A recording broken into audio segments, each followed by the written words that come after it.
नमस्कार,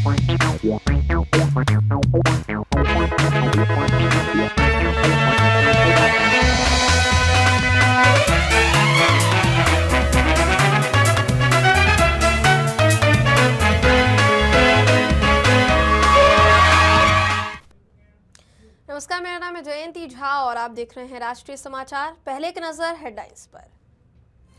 राम और अयोध्या राम मंदिर को लेकर कांग्रेस के रुख पर संजय निरुपम का तीखा पलटवार। कहा, कांग्रेस ने हमेशा भगवान राम का विरोध किया।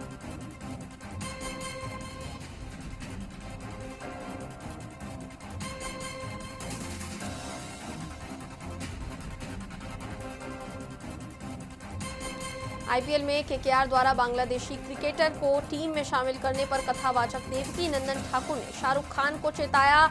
बयान पर सियासी और सामाजिक विवाद तेज। पश्चिम बंगाल में अवैध रोहिंग्या और बांग्लादेशी वोटर्स को लेकर भाजपा सांसद जगदम्बिका पाल का बड़ा बयान। कहा, चुन चुन कर डिपोर्ट किए जाएंगे बांग्लादेशी घुसपैठिए। पश्चिम बंगाल विधानसभा चुनाव 2026 की तैयारियों को लेकर दिलीप घोष की भाजपा अध्यक्ष सामयिक भट्टाचार्य और गृह मंत्री अमित शाह से अहम मुलाकात। कहा, चुनाव को लेकर हुई चर्चा। नववर्ष के पहले दिन अंबाजी धाम में श्रद्धालुओं का भारी जनसैलाब। मां अंबा के जयघोष से गूंजा मंदिर परिसर।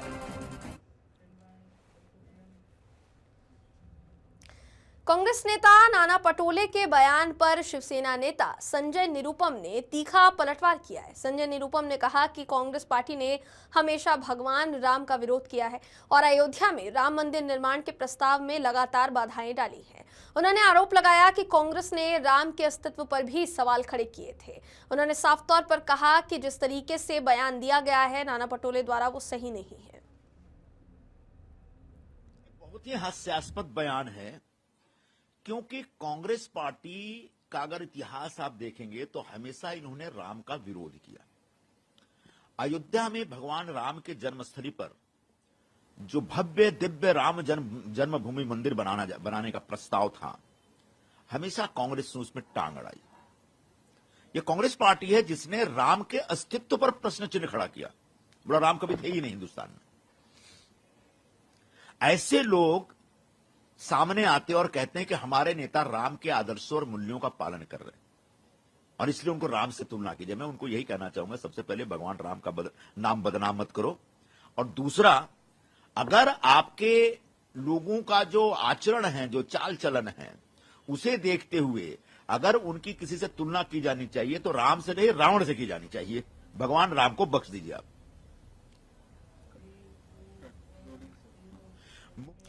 प्रसिद्ध कथावाचक देवकी नंदन ठाकुर ने आईपीएल में कोलकाता नाइट राइडर्स द्वारा बांग्लादेशी क्रिकेटर खरीदने पर केकेआर के मालिक और अभिनेता शाहरुख खान को चेतावनी दी है, जिसके बाद उनके बयान पर विवाद तेज हो गया है। कथावाचक देवकी नंदन ठाकुर ने कहा कि शाहरुख खान को भारत में अल्पसंख्यकों के अलावा हिंदू समुदाय के लोगों ने भी बहुत प्यार दिया, मगर फिर भी केकेआर के मैनेजमेंट ने बांग्लादेशी क्रिकेटर को टीम में शामिल किया।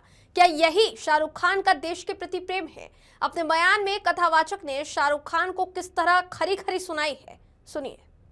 बांग्लादेश में जिस तरीके से निर्मम हत्याएं हिंदुओं की हो रही है, उनके घर जलाए जा रहे हैं, उनकी बहन बेटियों के साथ दुष्कर्म हो रहा है, 6-7 वर्ष की बच्ची को जिंदा जलाया जा रहा है, और उतने निर्मम हत्याओं को देखने के बाद भी कोई व्यक्ति इतना निर्दयी कैसे हो सकता है, जो कि एक टीम का मालिक भी अपने आप को कहता है, वो कैसे इतना निर्दयी हो सकता है कि उसी देश के क्रिकेटर को अपनी टीम में ले और बहुसंख्यक हिंदुओं को उस देश में जहां 80% से ज्यादा हिंदू हैं, उस देश में क्रिकेट लीग में अपनी टीम रखे और उसमें बांग्लादेशी क्रिकेटर को ले आए, जो क्रिकेटर उस देश से आता है जहां बहन बेटियां जलाई जा रही हैं, उनके साथ दुष्कर्म किए जा रहा है, जिंदे बच्चे जलाए जा रहे हैं और डे बाई डे जलाए जा रहे हैं। सिर्फ वो चंद्रदास ही नहीं जलाए गए, उसके बाद तमाम लोग मारे जा रहे हैं, किसी को गोली मार रहे हैं, किसी को मार मार के मार रहे हैं, किसी को घर से खींच के ले जा रहे हैं। ये सब हो रहा है बांग्लादेश में और हिंदू मर रहा है बांग्लादेश में, और हम मौन पे मौन नहीं, हाथ पे हाथ नहीं रख सकते, हम मौन नहीं रह सकते। और उसके बाद जिस देश ने आपको हीरो बनाया, स्टार बनाया, सुपरस्टार बनाया, जिस देश ने इतना सामर्थ्य दिया कि तुम एक क्रिकेट टीम, तुम थे क्या? तुम एक सीरियल में काम करते थे, छोटा सा काम, 500,000 रुपए पर डे पे काम करते थे। आज उस देश ने तुम्हें इतना प्यार दिया, और तुमने सिर्फ एक तुम्हारे समुदाय ने नहीं दिया, हिंदू समाज ने भी बहुत ढेर सारा प्यार दिया। उसका फलस्वरूप क्या है? इस देश का ऋण कैसे चुकाओगे? ऐसे चुकाओगे, बांग्लादेशी क्रिकेटर को लाकर हमारी छाती पे खिलाकर। ये है तुम्हारा प्यार इस देश के लिए। तो हम यही कहेंगे, केकेआर का मैनेजमेंट, उनके बॉस ये समझे और उस क्रिकेटर को बाहर करें। 9 करोड़ 20 लाख रुपया जो उस क्रिकेटर को दे रहे हैं, वो पैसा अगर जो बच्चे हिंदू वहां मारे जा रहे हैं, वही पैसा एज ए क्षमा, सॉरी फील करते हुए उनके रिश्तेदार अगर हिंदुस्तान में हैं, तो उनके हिंदुस्तान में उन क्रिकेटर उन हिंदू बच्चों को देने चाहिए, जिससे कम से कम ये पता लग सके कि हाँ, इनकी संवेदना हम हिंदुओं के साथ में है। भाजपा के सांसद जगदम्बिका पाल ने कहा कि पश्चिम बंगाल में कोई अवैध रूप से रोहिंग्या, बांग्लादेशी और विदेशी वोटर बन गया है तो उसे चुन चुन के हम डिपोर्ट करके बाहर निकालेंगे। ममता बनर्जी को रोहिंग्या और बांग्लादेशी के डिपोर्ट होने पर अपनी हार सुनिश्चित नजर आ रही है, इसलिए ममता बनर्जी बौखलाहट में बयान दे रही है। पाल ने उत्तर प्रदेश में एसआईआर की तिथि बढ़ाने और बांग्लादेश में कार्यवाही को लेकर केंद्र सरकार का बचाव किया है। ये ममता बनर्जी की बौखलाहट है। भारत के गृह मंत्री अमित शाह जी ने साफ कह दिया है कि जो एसआईआर हो रहा है वो हम केवल वोटर लिस्ट को शुद्ध करने के लिए, भारत के एक एक नागरिक किसी जात संप्रदाय के हों उनका वैलिड वोटर बनाने का है। लेकिन अगर कोई अवैध रूप से रोहिंग्या, बांग्लादेशी, विदेशी अगर वोटर बन गया है, उसको चुन चुन करके हम उसको डिपोर्ट करेंगे, निकालेंगे। तो आज उनको लग रहा कि इतनी बड़ी संख्या में जो बांग्लादेश से रोहिंग्या, बांग्लादेशी आए थे, उनको जब डिपोर्ट हो जाएंगे, जिसको कल गृह मंत्री अमित शाह जी ने स्पष्ट कहा है, तो वो डिपोर्ट होंगे। तो अब उनको लगता कि अगर ये रोहिंग्या, बांग्लादेशी या अवैध वोटर जो थे, अब उनको अपनी हार सुनिश्चित नजर आ रही। इसलिए ममता बनर्जी का बयान बौखलाहट का बयान। जिस तरीके से देखा है कि बंगाल में बांग्लादेश में जिस तरीके से हिंदुओं की लगातार हत्या हो रही है और उनके ऊपर अत्याचार हो रही है, भारत सरकार लाख इस प्रयास करी थी। भारत के विदेश मंत्री बांग्लादेश गए हैं, इससे बड़ी कार्रवाई नहीं हो सकती। बांग्लादेश वादा कर रहा है कि हम वहाँ के अल्पसंख्यकों को सुरक्षित करेंगे। भारत ने वहाँ के हाई कमिश्नर को बुला के कहा है और निश्चित तौर से इस मामले पे बांग्लादेश को कार्रवाई करनी। पूर्व बंगाल भाजपा अध्यक्ष दिलीप घोष ने पश्चिम बंगाल भाजपा अध्यक्ष सामिक भट्टाचार्य से मुलाकात की। केंद्रीय गृह मंत्री अमित शाह से भी उनकी मुलाकात हुई। पश्चिम बंगाल विधानसभा चुनाव 2026 और टीएमसी नेता अभिषेक बनर्जी के बयान पर दिलीप घोष ने अपनी राय व्यक्त की है, जिसमें उन्होंने कहा कि चुनाव के लिए ये बैठक हुई, जिसमें चुनाव के लिए रणनीतियों पर चर्चा की गई। कुछ हथियार होता है, खास समय पर उसका उपयोग होता है।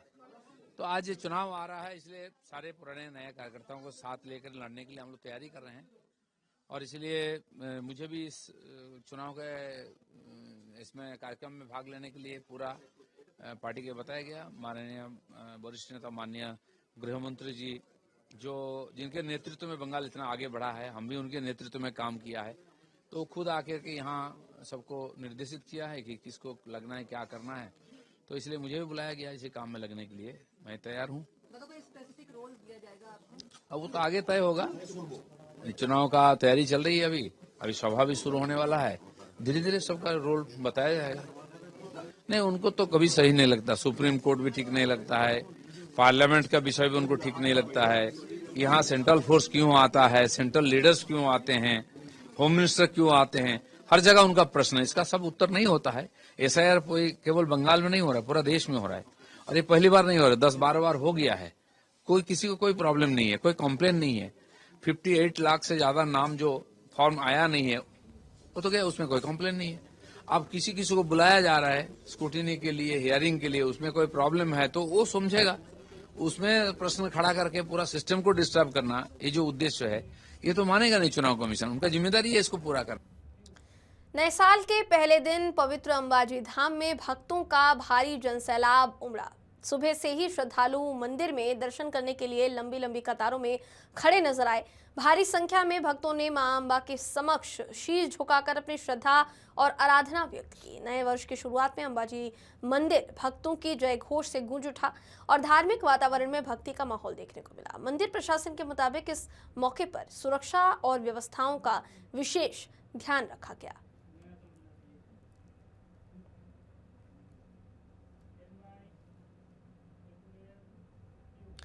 कांग्रेस नेता राशिद अल्वी ने प्रधानमंत्री नरेंद्र मोदी की चीन को लेकर खामोशी पर सवाल खड़े किए हैं।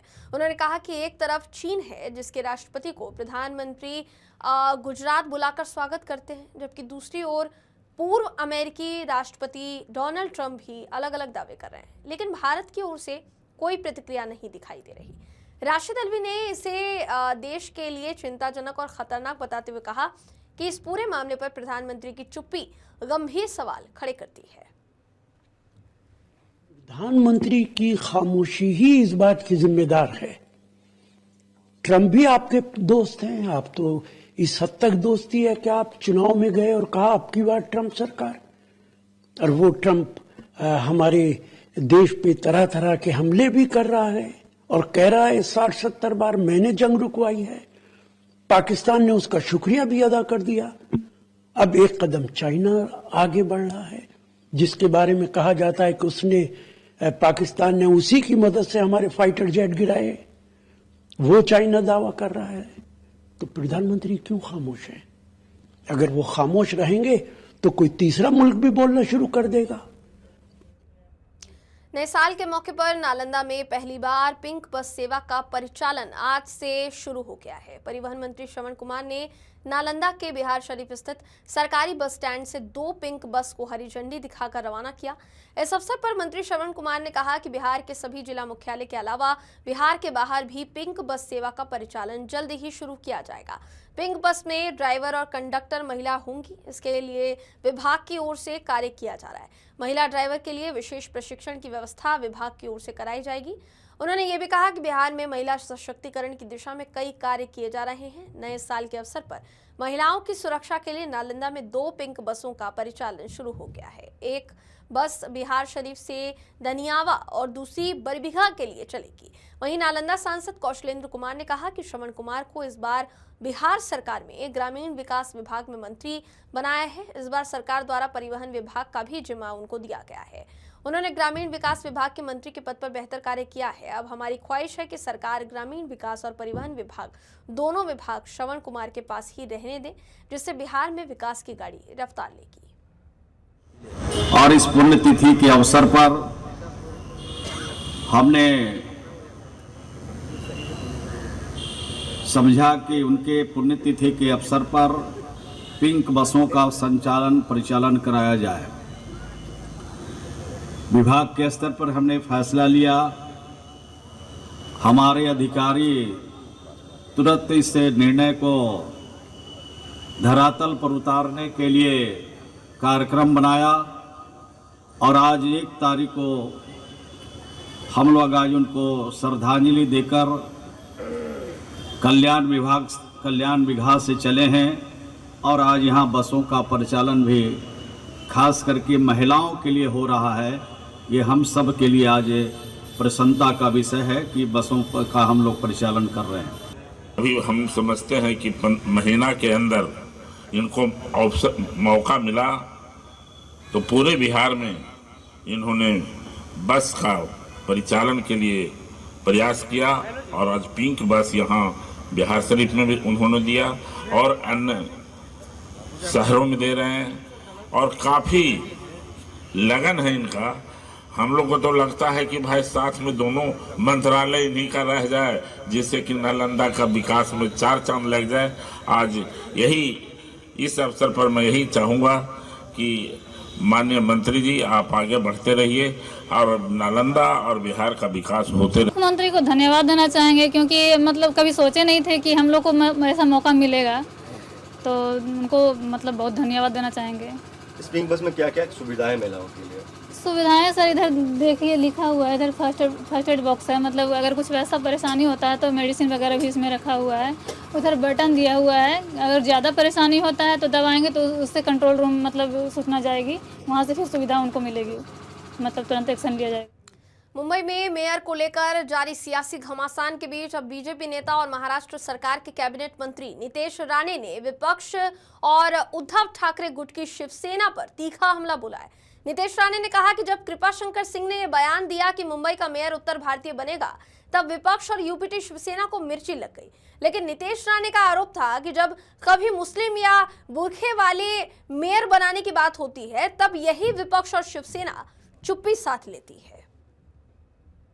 कई दिनों से जब भी वारिस पठान मुंबई का मेयर, ये कोई अब्दुल पठान खान बनेगा ऐसा बोल रहे थे, तभी कोई भी ठाकरे सेना ने आक्षेप लिया नहीं। उसी तरीके से वारिस पठान ने ये भी कहा था कि कोई बुरखा वाली मुंबई की मेयर बन सकती है, तभी भी इन लोग की हिम्मत नहीं हुई उसको विरोध करने की। मगर जब भी कृपाशंकर सिंह ने कल जब भी कहा कोई उत्तर भारतीय मुंबई का महापौर बन सकता है, तभी इनको सभी को हरी मिर्ची लग गई। जैसे कि इन्होंने हिंदुओं में फूट पाड़ने की सुपारी ले ली है। कोई कुछ भी कहे, जैसे हमारे देवेंद्र फडणवीस जी ने स्पष्ट कर दिया है कि मुंबई का महापौर ये मराठी ही होगा और हिंदू ही होगा और वो हमारा ही होगा, और वही सच्ची बात है। हर हर महादेव और मुंबई लव महादेव। बिहार के मुख्यमंत्री नीतीश कुमार अपने परिवार के साथ नालंदा जिले के पैतृक गांव कल्याण बिगहा पहुंचे। मुख्यमंत्री ने स्मृति वाटिका में अपनी माता स्वर्गीय परमेश्वरी देवी की 16वीं पुण्यतिथि पर श्रद्धा सुमन अर्पित कर उन्हें नमन किया। मुख्यमंत्री के आगमन को लेकर प्रशासन द्वारा कड़ी सुरक्षा के इंतजाम किए गए थे। पुलिस बल के साथ साथ स्थानीय प्रशासन पूरी तरह मुस्तैद नजर आया। इस दौरान मुख्यमंत्री नीतीश कुमार ने गांव के लोगों से मुलाकात की, उनकी समस्याएं भी सुनी और अधिकारियों को जरूरी निर्देश भी दिए। साथ ही उन्होंने उपस्थित लोगों को नए साल की शुभकामनाएं दी। मुख्यमंत्री के आगमन से गांव में उत्साह का माहौल देखने को मिला है।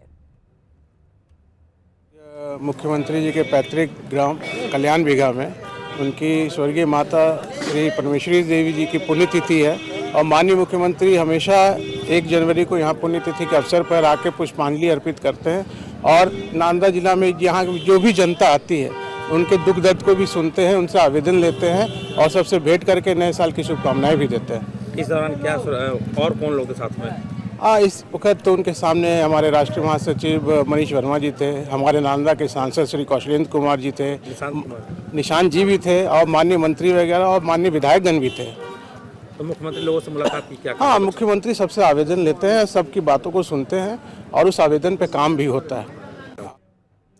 पंचमहाल जिले के घोघंबा तालुका में प्रधानमंत्री आवास योजना के लाभ दिलाने के बदले रिश्वत की मांग करने वाले कर्मचारियों के खिलाफ एंटी करप्शन ब्यूरो यानी एसीबी द्वारा बड़ी कार्यवाही की गई है। मिली जानकारी की माने तो हाल ही में पीएम आवास योजना के तहत लाभार्थियों की अर्जियां तैयार की जा रही थी। इसी प्रक्रिया के दौरान घोघंबा तालुका में योजना से जुड़े कुछ कर्मचारियों द्वारा लाभ दिलाने के बदले रिश्वत मांगे जाने की शिकायत एसीबी को मिली थी। शिकायत के आधार पर तालुका पंचायत कार्यालय में एसीबी द्वारा ट्रैप बिछाया गया।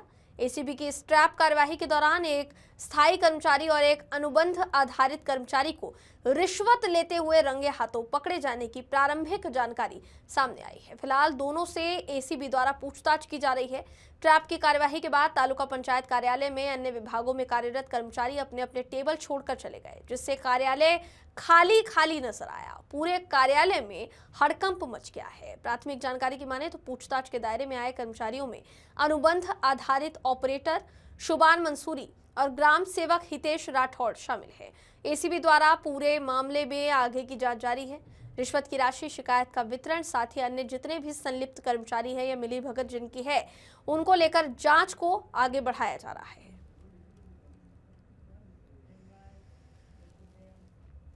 नए साल की खुशियां मातम में तब्दील हो गई। खबर नागपुर से है। नागपुर में नए साल के जश्न के दौरान हुए विवाद में एक पति ने अपनी ही पत्नी की हत्या कर दी। घटना यशोधरा नगर थाना क्षेत्र की है, जहां शराब के नशे में हुए झगड़े ने एक महिला की जान ले ली। मृतका की पहचान रामेश्वरी मानेश्वर के रूप में हुई है। जानकारी की माने तो रामेश्वरी और उसका पति करीब 2 महीने पहले काम की तलाश में नागपुर आए थे। दोनों मजदूरी का काम करते थे और पहले कवरापेट इलाके में रह रहे थे। सिर्फ 7 दिन पहले ही दोनों ने साहू मोहल्ला इलाके में किराए का मकान लिया था। बताया जा रहा है कि नववर्ष के मौके पर पति पत्नी के साथ बैठकर शराब पी रहे थे। इसी दौरान किसी बात को लेकर दोनों के बीच विवाद हो गया। देखते ही देखते विवाद इतना बढ़ गया, गुस्से में आकर पति ने पत्नी की ही हत्या कर दी। घटना की सूचना मिलते ही यशोधरा नगर पुलिस मौके पर पहुंची। पुलिस ने आरोपी पति को हिरासत में लेकर मामला दर्ज कर लिया है।